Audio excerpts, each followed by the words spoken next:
Hey there, everyone. It's good to be with you. I'm Roop Raj. We're coming to you live right now from the Fox 2 studios in our newsroom, and we're talking to David Derigiotis, a cyber risk expert with Burns Wilcox. He's here to talk about something that so many people have been discussing for a little while now, which is that whole Russian threat. We're talking about cyber attacks, but even if you don't think about the Russian attacks, you think about cyber attacks in general.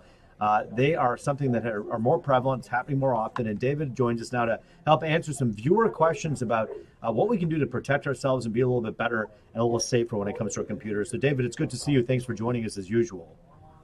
My pleasure. Thank you, Roop. Good to be here. So let's just begin by asking the simple question. Take us before this war in Ukraine and talk about the cyber threat that really has existed before this whole war started. And then we'll get into a little bit about how things seem to have maybe gotten a little bit worse. People are more worried about it. But the cyber risk, people getting their accounts hacked, this has been a concern for a long time. Yeah, I mean, absolutely. If you look back over the last several years, I mean, going back much further back than that, as a matter of fact, we've been integrating digital aspects into our lives more and more. We are using computers more to not only do online banking or working or communicating with friends.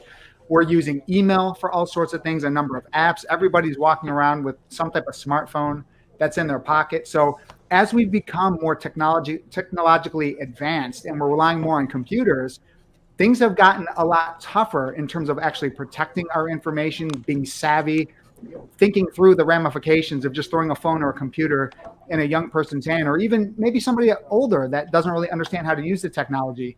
Mistakes are made. We end up sharing too much information, and criminals for years have been taking advantage of those mistakes that we make. So we've been in a heightened sense year over year, and it's getting to a fever pitch at this point. When you look at the stats that the FBI put out for 2021, things are getting worse, not better. Yeah, let's talk about those numbers for a moment. The FBI put out some numbers recently, and Michigan and the people who live here, of course, everybody who's watching, they may be sitting there going, oh, come on, this is just exaggeration or what have you, but you're saying that it's gotten worse according to the FBI stats that just came out.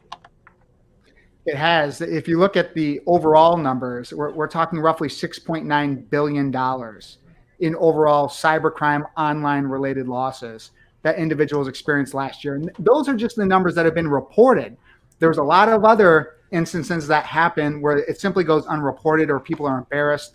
They don't know what to do. So I can assure you that is a low figure. And when you compare it to the other reported numbers from 2020, that was somewhere around $4 billion, $4.2 billion. So the number continues to jump up higher and higher. The state of Michigan went from number 16 in the country to number 8 group. So things are definitely getting a lot tougher here. We're seeing more cybercrime. Things are being reported a little bit more, but there's no question that people are losing money. People are being taken advantage of. People are falling for scams. It's showing in the numbers. So how are people being taken advantage of? What's the main thing that's happening here in terms of people's computers? The people who are logging on right now to watch this on YouTube or on the Fox 2 streaming channels. Well, a lot of us are walking around with phones with little tiny screens. We're trying to take a look at text messages and look at our emails. A lot of it is outreach through email, through phone, through texting, through calling. That's where a lot of scammers are getting a hold of so many of us. So you see a huge increase in the amount of spam texts that people are receiving and the amount of phishing emails that people are receiving. One of the biggest scams going around continues to be the tech support scam. So you have somebody who receives an email, they're notified that there has been some type of compromise to their device. They end up calling the number that the scammer so conveniently provides nice and clear within that email. And what they do is they look to get access to your device. They let the person know, look, we've identified an issue with your computer, which never would happen, by the way. Don't ever respond to any type of communication where somebody is unsolicited reaching out to you. It's a complete hoax. And what they do is they'll connect into somebody remotely. That's when they take full advantage of full access of the device. They may take people and prompt them to go to their bank account. They may have them wire transfer money over or do it in some form of a gift card. So they're getting us where we are. They're getting us on our devices. They're getting us on our home computers. And no matter how smart people think they are with this stuff, there's a lot of people out there. For a while, you heard on the news too, when we would talk about it and say, look, senior citizens are being scammed and seniors need to be careful. But they're getting really savvy, the bad guys, and talk about some of the tricks that look the most convincing.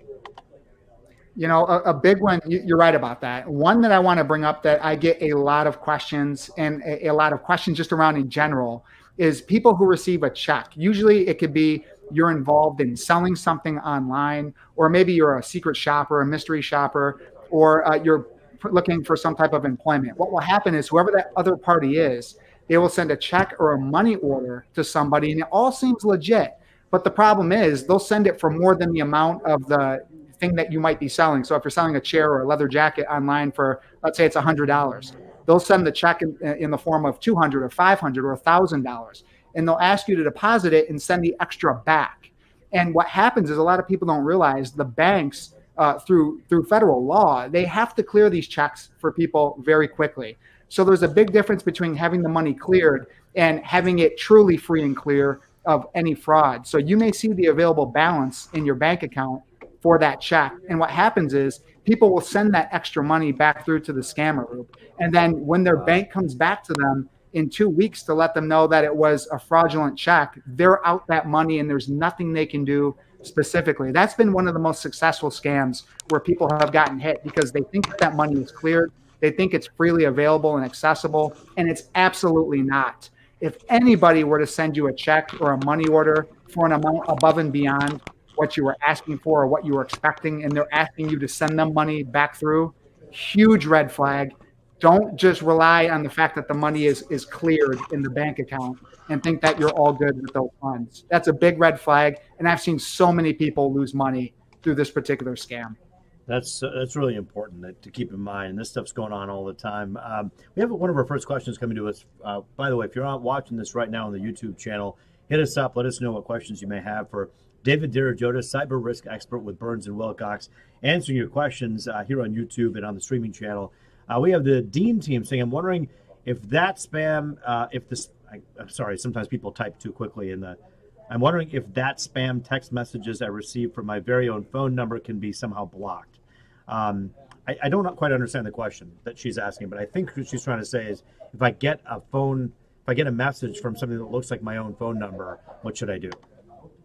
Yeah, that's a big one that's going around right now, Roop. And to the Dean team that reached out on that, we've seen that happen more frequently in the last several months. And it's just the next scam that somebody's trying to get you to pay attention to click on that link. They're always looking for that in with somebody. So just think about it. You see a text pop up on your own device and it's coming from your number saying, hey, take a look at this gift that we have for you, or there's been an unauthorized purchase. Make sure you click on the link to access it and to review it. They're just looking to catch people off guard. You can't really report it back through to your phone carrier because it's your own number. But what they're doing is just simply spoofing your specific phone number. And that's where it's coming through and appearing to be from your specific, your number. So what the best thing to do is delete it, go to the FCC website, the Federal Communications Commission, just report it. Let them know that these types of scams are taking place, because the more they can be made aware, the more people that share and aggregate all of this information, it will help others down the line. The carriers are also working on it right now too, Roop. So they know that these particular scams are going around where people are receiving text messages that are coming from their own phone number. They're working to block those and prevent those type of spoof messages from coming through. Great question. No, and I'm glad they're working. And I know that these messages are pretty convincing. In fact, one of them, as you say, it looks just like you're getting it from a phone company. We did a story on this past week where it says Verizon says, hey, thanks for paying your bill. Here's a little gift. And you go to that website and they ask for your credit card information, which would be weird because usually when someone gives you a gift, they're not asking for your credit card information. But who's falling for this? Roop, there's a lot of people falling for it because they go out to millions of people, across the country. It's all a numbers game. They'll send out to as many numbers as they can, and they just need a few people to click on it to be able to have the attack be successful. I get these things constantly, whether it's coming through on a text message or through email. They're convincing. They'll have the logo. Everything looks official. I get a lot of them that appear to come from PayPal. They look to come from Amazon, and it's telling me that there's been some type of authorized charge on my account. And it's saying, if you didn't charge this, or if this isn't you, make sure you click on this and go through and we can dispute it, or call us. And I've played the game with some of these guys in the past. I've gotten that phishing message that comes through, and just to feel them out and waste their time a little bit, I've actually called them back to see what they were all about, to see what they were doing. I did it from a number they couldn't trace me back from. I wouldn't recommend doing that because I wouldn't want them to just further verify your information, your phone number. But I called them back essentially from an internet number, from a VoIP number. And I was talking with them, and what they wanted to do at the end of the day, they told me it was for $1,000 charge for a firearm. And I said, well, gee, I didn't purchase that. And they said, no problem, we can take care of it. We need to remote into your computer and we can help you with getting rid of that charge. And again, that should be a huge red flag. If I purchase something, why wouldn't I just log in directly to my account without needing you to connect to my computer to help me with that? Number two, once they get access, again, they're just going to be snooping around. They're going to be looking to get additional information. If they get onto your computer, they can access all of your files, all of the things that you've saved. It could be passwords, whatever it may be, banking information. You don't ever want to let a third party get onto your device. So that's the name of the game that they're doing, Roop. They're telling you that there's some unauthorized charge. They're letting you know that it could be some type of authority that's coming to arrest you, or you're going to be in trouble with the IRS. There's always a fear tactic. There's always an element where you need to act right now or something bad is going to happen. They're very successful. Ryan is asking the question right now on YouTube live here. He's saying they aren't hacking, talking about the Russians, normal citizens like grandma. It's the big service companies that really need to be vigilant. Gas, electric, internet. Let's talk about that Russian hacker attempt or cyber threats coming from the Russian government. How real is that threat? Well, I think if they're to carry out some of the threats that we hear about, it's going to be more targeted towards critical infrastructure. There are 16 entities or divisions that are considered critical infrastructure. You have food and agriculture, you have chemical, you have electrical, the power grid, you have hospital and medical, all sorts of areas that are deemed so critical and so important to the U.S. economy and national security that if something were to happen, it could completely cripple us. So I absolutely believe that's true. If they're going to carry out an attack, it's likely not going to be against any one of us specifically, unless we're working for one of those critical infrastructure entities. Because if you look at some of the hacks that have taken place in the past, they're very simple mistakes that take place. You have somebody's credentials, their login, their email address, their password that's found on the dark web, or it's found because it was compromised through a third-party website. And those same credentials an individual is using to log into work in the morning. So there's a lot of crossover when it comes to where we're using our email addresses. So I think it's important for the individual, especially if you're working for some type of medical facility, as I mentioned, or a critical infrastructure sector, you have to be even more heightened in terms of your personal cybersecurity because it could spill over into the organization that you work for. People are constantly targeted. They look to do a lot of recon, and their government, their military is equipped with some of the best hackers and cybersecurity individuals, professionals in the world. And they specialize in reconnaissance. They specialize in collecting information. So again, I think of course, it's important for those critical infrastructure organizations to be on high alert, but it's people that make up those organizations. We all have to be very careful. That's a good point because, they may not be going after a retiree sitting on their home computer dialing up on AOL, but they may be going after people who are currently working for a company that is involved with gas or healthcare or something because they need an in, right? I mean, that's the biggest thing. Well, that's exactly it. And what happens a lot of times with these, they're advanced persistent threats. They will get in through an individual or through a software vulnerability, and they sit and watch. That's what happens with a lot of these if you're talking truly sophisticated attacks, they get in and they watch. They look for communications. They look for email. There's lateral movement across the network. Who else can they get a hold of? What access does that other individual have? So they're looking at the communications that go back and forth. They're looking at different ways to move throughout the network. There's a very patient method that goes into this. It's a lot of reconnaissance, a lot of information gathering, so that when they're ready to strike, and that's true of anybody that's hacking into a network. When you're ready to strike, you have everything that you need to be able to deliver that blow that's going to cause the most harm, that's going to deploy the ransomware and lock up all of the data, all of the systems, or it's going to steal that information, or you're going to be able to get a hold of the intellectual property that you're looking for, depending on what your motives are. So these organizations, when we're talking true nation state, true military, they're well funded, they're well equipped, and they have the skills to carry out really any type of attack that they want to try to carry out. Yeah. So bottom line, so when you're talking about someone like Putin, who, let's say, he feels like he's being choked out, and he feels like he's not able to do what he wants to do on the ground in Ukraine. He gets upset at the U.S. for the sanctions, so he then launches cyber attacks. They happen. How do we, as everyday people, realize that something's happened? Well, I think if we hear about some level of critical infrastructure being targeted, we'll know. We'll certainly hear about it. We'll see ripple effects from it. I mean, Rube, think back. When was it? The early 2000s, when there was the big blackout in Detroit, and it went across the entire eastern seaboard all the way through New York. There were several days where many people were without power. You weren't able to simply drive down the street because all of the lights were out. It was in the middle of the summertime. It was sweltering 90-degree heat. I mean, if that type of attack were to take place, you're absolutely going to know, and you're going to feel the ripple effects from that type of security incident unfolding in front of us. So, again, I think it's important to make sure that you're doing everything you can as an individual. Can you as an individual protect the power grid? No. Can you as an individual protect the particular financial institution, the bank account that you have? No. But what you can do is take some responsibility for your own digital footprint, for your own privacy practices, and how you're using your email and how you're kind of covering your digital tracks online.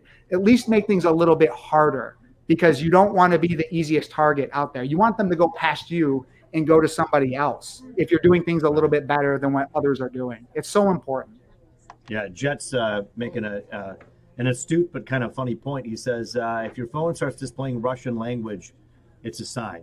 I think he's right. Obviously, if your text messages start coming to you in a different language, something has gone terribly awry. You did answer this question on television when we did this just today live at 11 and yesterday at 5. But for those who hadn't heard the question, I want to give you a chance to answer it right here on YouTube. There was a recent alert to update Chrome because the current version was at risk. I updated it, but now I'm having trouble. It's freezing up and it's slow. And now they're wondering, what they can do about fixing it. Have you heard that complaint before? I have, Roop. There are a couple of what are called zero-day attacks that were targeting the Chrome browser, Chrome software. A zero-day attack is a vulnerability that the software developers are unaware of. So you have somebody outside of the developers that discovered a weak spot, some type of security vulnerability with that software. So what they did was they rushed out, I'm sure, a patch to be able to fix it. So if you have the newest operating system, the newest software that they put out, there could be some glitches with it. Maybe all the kinks may not be worked out, and they may be working on putting out some of the stabilization or some of the fixes to make it work as it did before. It could also be something from a previous version that had to do with smooth scrolling. So if you can try, and it worked for one of the previous updates, Roop, you can disable the smooth scrolling feature, and that could bring some more stability to the Google Chrome browser.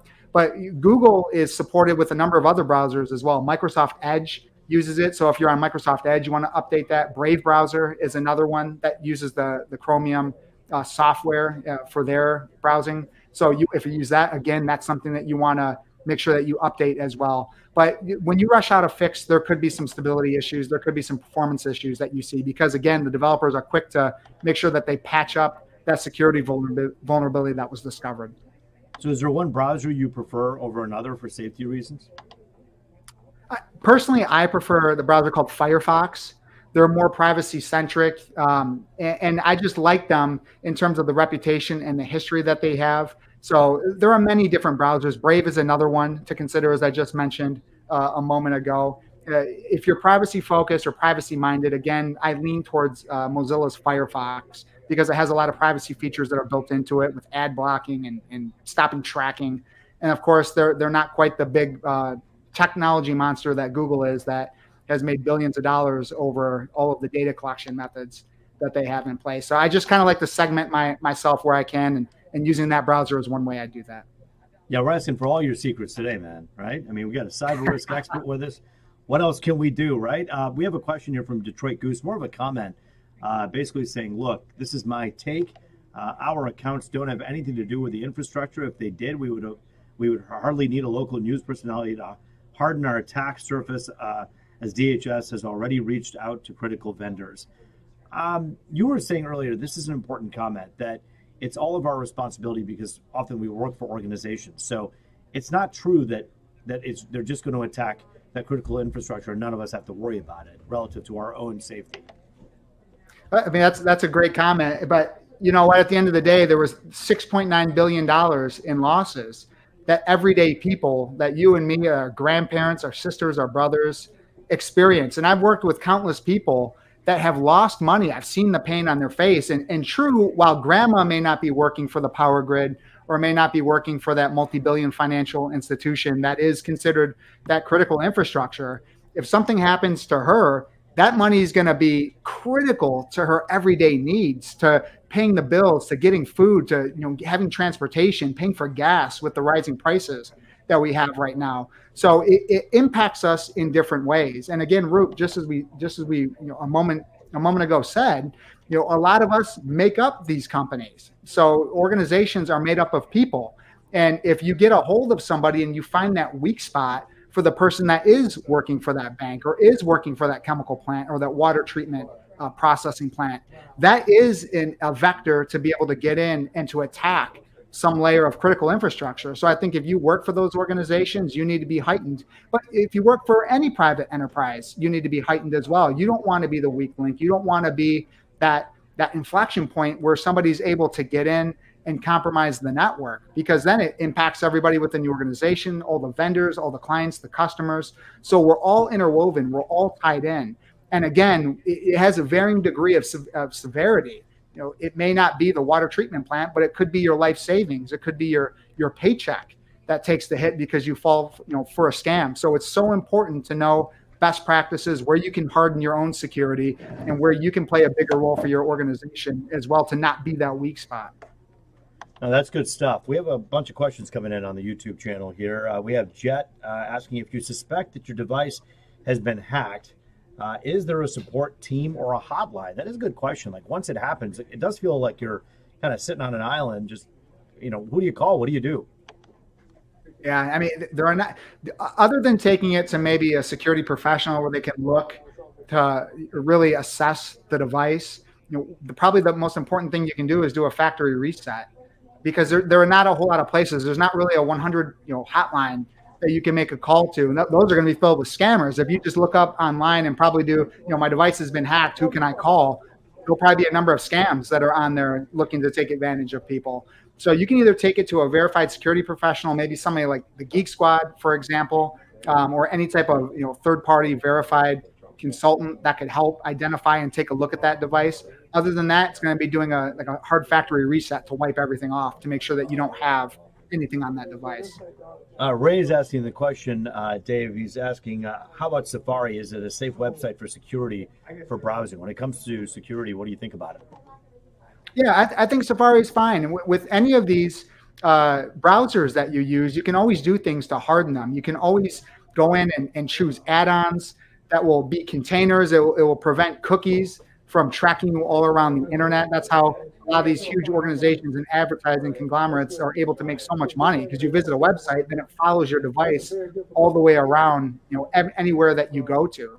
So just take steps to particularly harden whatever browser that you're using to make it a bit more secure, as opposed to it being stock and out of the box. All right, we have another question here from a gentleman saying, how do you set up 2FA for logging into your device like Windows 10? And for those who aren't familiar, what do you know about 2FA? And talk about that for those who aren't familiar. Sure. 2FA is two-factor authentication, multi-factor authentication. So I think that's one of the most important things you can do. Security is all about layers. And one of the biggest mistakes that so many people make is not having that extra barrier for logging into a website or using an app. So if you're just using your password and your email address or username to get in, it's way too easy for that to become compromised, because chances are our email address, that password, these different sites that we're logging into, they've all been hacked at some point. And as a matter of fact, while we're on here, Roop, I think it would be great for anybody watching, go put your personal email address into a site called Have I Been Pwned? Have I Been Pwned? P-W-N-E-D. Or P-W-N. Right now. Yeah. Okay, so what is it? Have I been? Oh, wait, been pop right up. Perfect. Is it P-W-N-E-D? ED, no. I believe. Is it ED or D? I forgot what it was. Right. So it is, have I been P-W-N-E-D? There's the ED, there it is. Okay. Put your email address in there, and it's going to identify all sorts of data breaches that you probably have never heard of that your email is in. And a lot of times it's going to involve your password. It will be other sensitive information that you entered when logging into that particular website. And there lies the problem. Your email address and password and all sorts of other data has been compromised over and over and over. So if you don't have that second barrier, that other layer of protection in place, which is the multi-factor, someone's going to be able to log right in wherever they're located. It doesn't matter if they're in another country. It doesn't matter if they're down the street. They'll be able to get a hold of your account and create an account takeover, and then they're going to have access to all of your information. So it's important to set up a second factor. So this is what I got. So it says that I have been, and it says these sites, I've been pawned on the. Is it? I don't understand the PWNED. What does that stand for? Owned it's meaning you're owned. You've been owned is what it is. Have I been owned? I got it. So I do have. So there's like a bunch of people, spam bot, all this. How did this happen?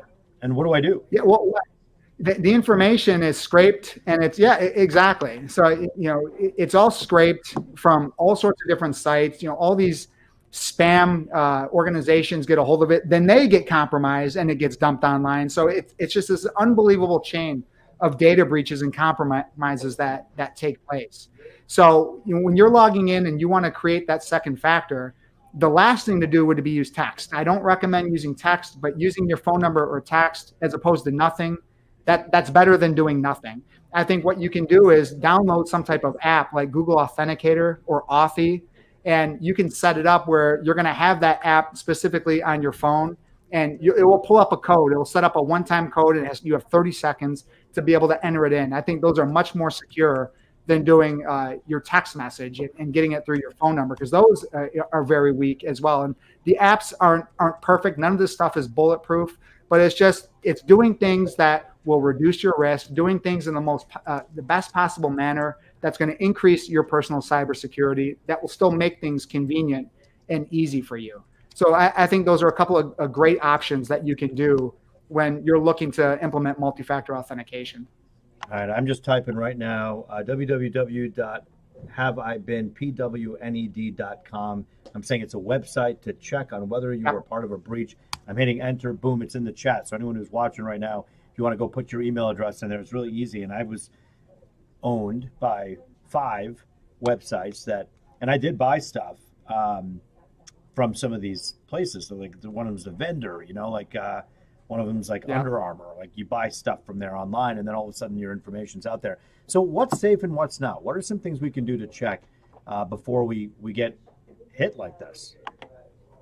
Well, I think checking there, number one, is an important step, because you can have a quick look at where your information may be compromised. And then if for any of those places where you are using that email address and password, log in and change the password that you're using. I think that's something that's so important, because right now, Roop, sitting out there is your email address for all these different sites, and then whatever information you see on there that they said was compromised. So it could be password, could be IP address, right. It could be your home address, whatever it is, whatever you entered in within that site, and then they're grabbing that information and then they're sharing it, then they're compromised. So it's important to make sure if you're in there, don't be using the same exact password that was involved in that particular compromise. You don't want to replicate that anywhere. Change it. I think some other important things that you could do is to use a password manager. I like a service called KeePass XC. It's not connected to the internet. It's stored locally on your device, so it never touches the internet. You have to pull it up. It's a little bit of an inconvenience. You have to pull it up when you want to grab the username or the password for a site that you're logging in, but it's a quick copy paste, put it into the website, and it's so much more secure as opposed to not using it. Bitwarden is another very good one that you can use. It's cloud-based, it's synced. You can put it on your app, you can put it on your computer. Those are a couple of good options to consider. And then just don't ever respond to unsolicited text messages, emails, calls. Some of them are so convincing. They're so convincing. They could catch you off guard, scare you. Your account has been accessed. We have this unauthorized charge that's on there. Don't ever respond to those things. Hang up, delete the email, and reach out to them and independently verify yourself, for yourself. Go to the site directly. Don't contact or use the number that they provided in that email or that text message that they sent you. Go to the true site, go to the website, call the number that you know is verified, and see for yourself. Log into the account yourself. Disregard any of those communications that you receive. All right, good stuff. Get a sip of water while I ask this next question here, David.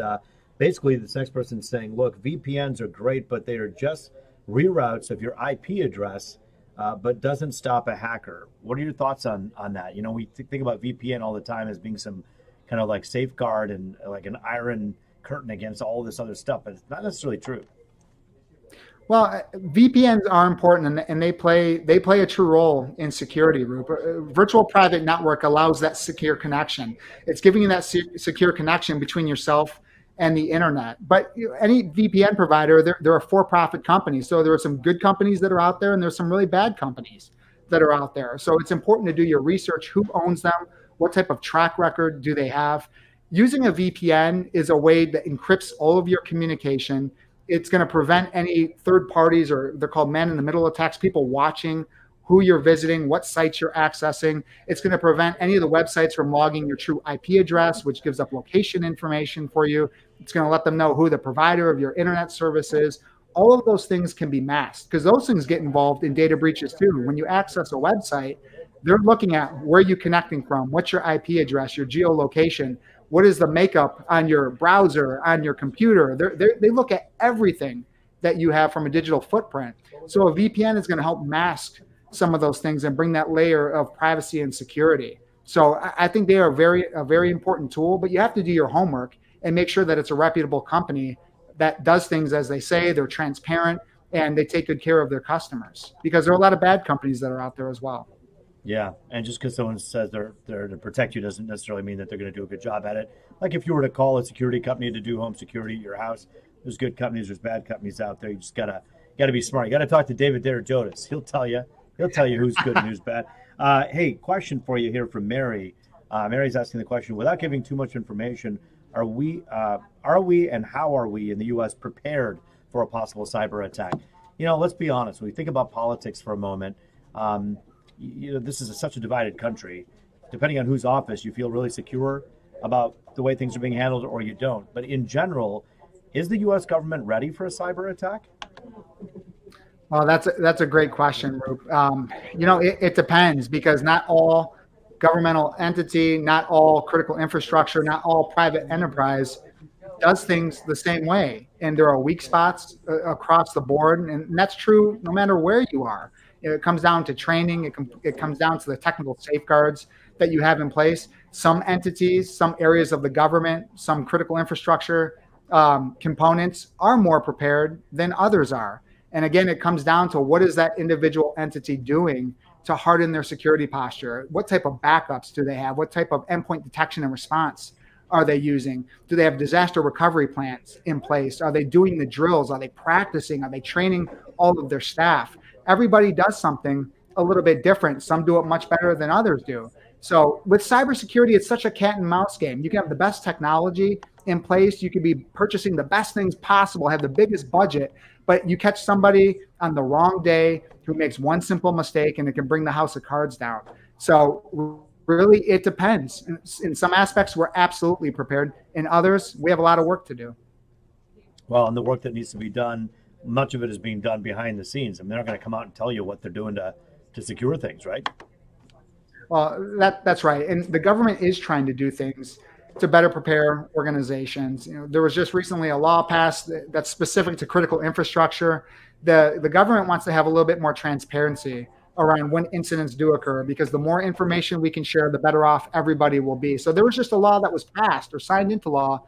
You know, it has to do with reporting of incidents. So any of the critical infrastructure entities, if they experience some type of attack, a material security incident, they need to notify within 3 days. They have 72 hours to notify and to share that information. And in the event that they pay a ransom, they have to notify within 24 hours. So I can tell you the government is trying to do things to be more transparent, to prompt more information sharing so that can help the greater good. So we're trying to take the right steps. So the government is trying to take the right steps to be more secure and to protect, you know, not only government entities, but of course all the private sector as well. All right, I'm not much of a computer guy, as many people on this YouTube chat are, but I ask questions as a reporter and a journalist, and so I ask you the question from Matt, who's saying, "I have," and watch it be like the most easy thing to define in the world, and I just didn't catch it, but I use AVG, which provides hack alerts. What is AVG? What are some things that provide hack alerts so that you know? I know you mentioned the website, but what else is there? And what about AVG? I don't know what said Matt talking about AVG. I'm not familiar with that. I mean, hack alerts, it could be like a MDR, a managed detection and response. I don't know what he's referencing specifically there, but from a corporate environment, you have managed detection, you have endpoint detection, which looks over all of the devices, all of the connected devices that you have, whether they're phones, it could be laptops, all of the assets that you have within an organization. And they're looking for unusual activity. They're looking for, and they're watching logs. They're looking for access points that are being made, unusual connections. So that's all a part of, an organization's, if you want to call it anti-hacking or overall endpoint detection and monitoring services that they do. It's looking for who's accessing what device, how are they moving throughout the network, what IP addresses are they coming from.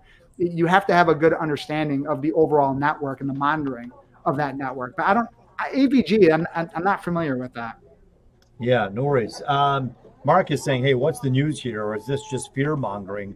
Mark, this isn't fear mongering. The reason we're doing an hour-long chat is so we can actually unpack and unfold questions that people have. And they've been asking great questions. So Mark, if you have a question, ask us. If you're curious about things, you can ask us. But certainly David's not saying that there's any reason to be fearful. You're just saying, hey, let's protect ourselves and figure out what we can do. Is it a VPN provider with added security in the UK? We have Matt coming in from the UK asking if there's something, a VPN company in that. Are there international VPN companies? Is there one better in one place than the other? The VPN companies are located all over the world. I mean, I use one that's located in Switzerland. I like them because they're very transparent. It's open source. Their code can be audited by people that are, that understand how to review all of the code and look for any issues that could be taking place. They publish all of their audits online. And again, this is a company that's based in Switzerland. So VPN companies are based all over the world, and they have servers that are located all over the world. You just need to pick an option for you that makes sense, that's affordable, that has good stability, and that has the track record that makes sense. All right. Anything, do you know about AVG? Is that a thing? Is that something that people use instead of, I think I got it, I had ATV, it was AVG. I'm not familiar with what AVG is. Yeah, no worries. Kitty, I joined Norton, but for the monthly fee, I cannot get a VPN onto it, so I stopped paying my Norton fee, and Norton pops up on my screen. Pretty annoying. What do you know about Norton, and how often you have to pay for that, and make sure that you have that coverage?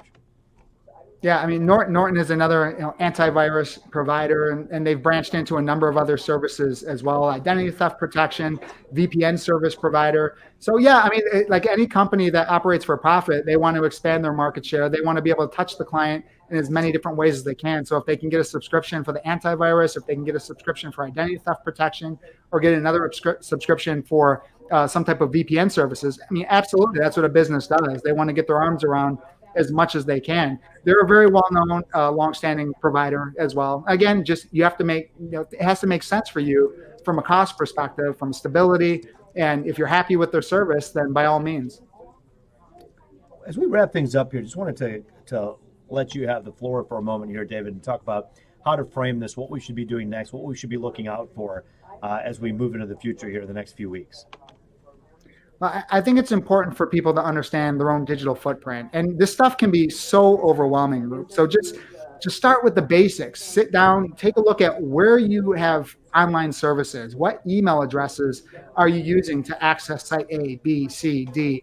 You run into trouble when you're using that same email address and certainly the same password. Don't ever use the same password for multiple sites. Just catalog. Take a look at where are all the sites that I'm logged into. What type of password strength do I have for these? What email address am I using? And you can start building out from there. Start creating and using more anonymous email addresses so they're not all specifically tied back to your identity. Start implementing something that's easy for you in terms of use for a password manager. Use a service that is convenient. If you can put it on your phone, you want it on your phone, or if you want it directly on your laptop, or you want it cloud-based so you can operate and use it from whatever device that you're on, consider doing that. Because having a good, strong password manager, having multiple email addresses, and then like we talked about a little bit earlier, having that two-factor authentication built in place, those are all things that are going to take you a long way for protecting yourself, having greater security for yourself, and making sure that somebody will pass over you if they're looking to take advantage of you. And then you can get into some other things, Roop, like putting a credit freeze on your credit report with all the big bureaus, TransUnion, Equifax, Experian. Those are things that are going to increase your ability to be more secure and reduce the threat of identity theft and people taking out loans in your name. And then you can go another layer. I encourage people to go to a site called That's Them. That's Them. And you can take a look at what type of data is available on you, because there are all sorts of companies that collect, they share, they aggregate all sorts of data on all of us. So you can go to these different sites, see what they have on you. You can opt out so that your record doesn't appear within their database. Doing these things bit by bit, again, it can be overwhelming. That's why you just have to take it day by day. It's not something that all has to be done overnight. Take your time, start doing some of these things, increase and harden your personal cybersecurity posture, and you'll be much better off in the long run. I just typed into the chat there, www.thatsthem.com. One last question we have from Fox 2 viewer. G12 is saying, hey, I thought our internet provider would provide added security and VPN. Is that true? That's not true, right?